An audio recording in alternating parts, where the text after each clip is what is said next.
حضرت ابو ذر غفاری رضی اللہ تعالیٰ عنہ عرض کرنے لگے، یا رسول اللہ صلی اللہ تعالیٰ علیہ وسلم، مجھے کچھ وصیت فرمائیں۔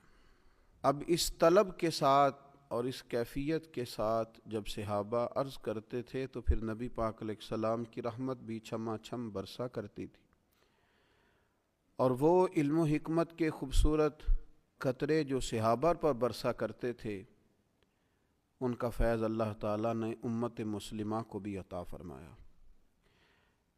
اور صحابہ نے جب ان باتوں کو روایت کیا اور محدثین نے جب ان کو نقل کر کے محفوظ کر کے امت تک پہنچایا، تو ہماری روحانی تربیت کے لیے، ذہنی آسودگی کے لیے، دل کے بند دریچے کھولنے کے لیے وہ عظیم سرمایہ ہمیں میسر آیا۔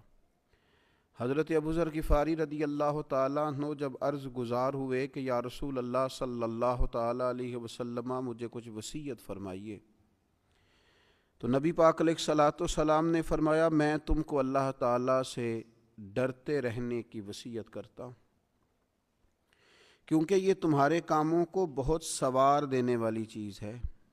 یعنی حضور نے وصیت بھی فرمائی اور اس وصیت کی حکمت بھی بیان کی، اس پر عمل کرنے سے جو خوبصورت نتیجہ برآمد ہوگا وہ نتیجہ بھی بیان فرمایا۔ میں تمہیں اللہ تعالیٰ سے ڈرتے رہنے کی وصیت کرتا ہوں، یہ تمہارے سب کاموں کو سنوار دینے والی چیز ہے۔ سیدنا ابو ذر رضی اللہ تعالیٰ عنہ عرض کرنے لگے، یا رسول اللہ کچھ اور وصیت فرمائیے۔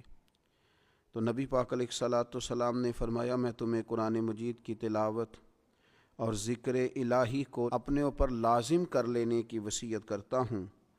اس کا فائدہ یہ ہوگا، جب تم قرآن مجید پڑھو گے، ذکر الہی کرو گے، تو فرمایا تمہارا ذکر آسمانوں میں ہوگا اور زمین میں یہ تمہارے لیے نور بنے گا۔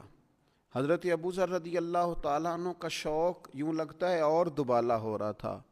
عرض کی، حضور کچھ اور وصیت فرمائیے۔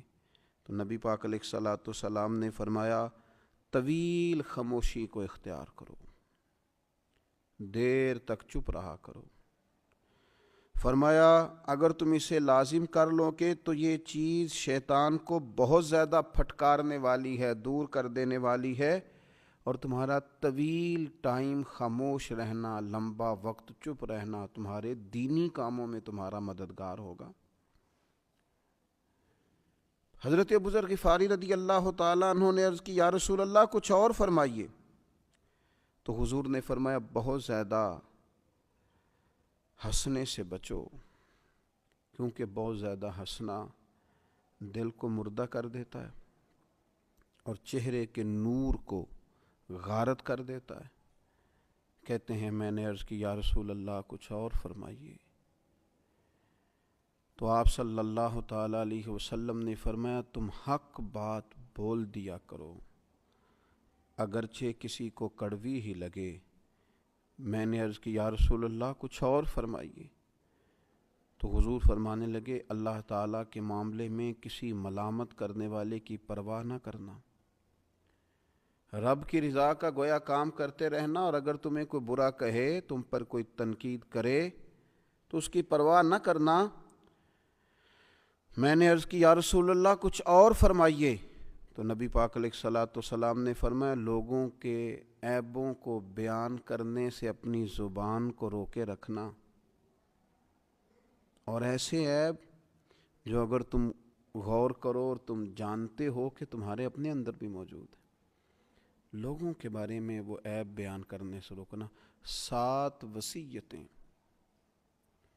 اللہ کے محبوب علیہ السلام نے سیدنا ابو ذر غفاری کو عطا فرمائیں۔